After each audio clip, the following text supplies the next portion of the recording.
today we're going to be talking about sumac. So sumac is really great for vitamin C especially. So it's really nice to harvest. You can have it like in the winter. I've researched a few different ways to work with this, and I think what I'm going to do, what I've decided on doing, is I'm going to dry the berries whole. So what I'm going to do is I'm just going to start separating.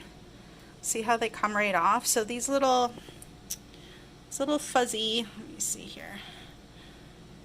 There you go. So these are actually, this is the fruit. So the fruit part is fuzzy, and then when you squish it, here I'll show you, there's almost like a little bit of a juice, but it's actually this fuzz part that has all of the really good antioxidants and vitamin C and all the good stuff like that. So this plant also helps with inflammation. I know some people like to make a lemonade out of it, but I'm going to try drying it because I'm not going to be able to drink all of this that I harvest. So I'm going to start just kind of breaking this apart. I figured to do it like this way because I know sometimes when you start digging into these you can find little buddies in here, some little worm buddies. So I don't really want to have any worm poop in my tea. So I'm going to separate these all out. Okay, so I've separated out the berries the best I could. I can understand why sumac is quite expensive when you buy the spice, because it is actually quite time consuming. I've read different things.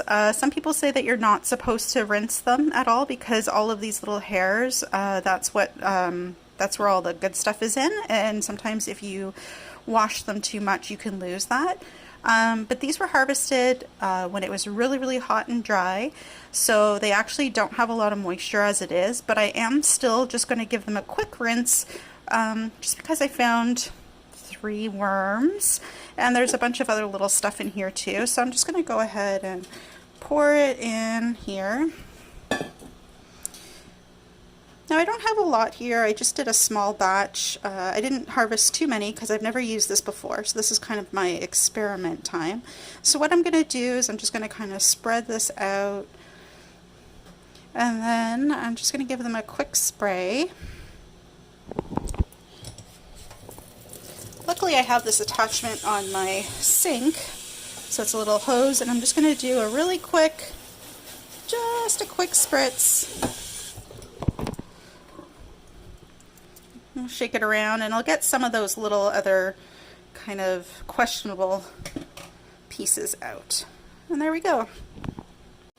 Okay, so now I have put all of the berries into my dehydrator tray, and I'm going to be putting this on the lowest setting until the berries are dry. I'll probably leave it for about 24 hours just to make sure.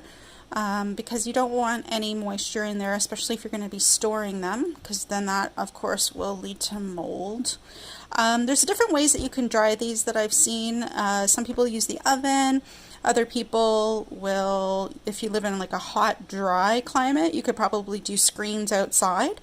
Since it's pretty humid here and I don't really want to turn the oven on, I'm just going to use my dehydrator. Okay, so here is all of our dried sumac. I actually let it dry for about 48 hours in the dehydrator, just because it's super humid here and I really wanted to make sure that it was nice and dry so that we don't get any mold while we store it. And now it's all set to make a nice tea in the middle of winter.